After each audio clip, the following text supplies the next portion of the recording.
সাজলো সখী আজলো সকল লাল সাদা রং শাড়িতে, আইলো আমার প্রাণ এলো আবার আইলো মা বাড়িতে। এইলো গিরি শুনলো খবর হইলো নারদ বলিতে, আইলো আমার প্রাণ এলো আবার আইলো মা বাড়িতে।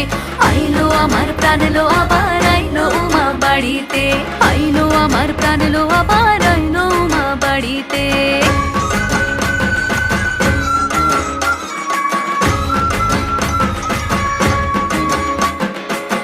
দশমী লাগিলে শুরু চিত্তে উচাটন, পরাণের গৌরী আমার থাকবে আর কতক্ষণ। বিষাদের মন ছুঁয়ে নীল আকাশ শরতের, বলে যায় আসছে বছর আবার হবে ফের।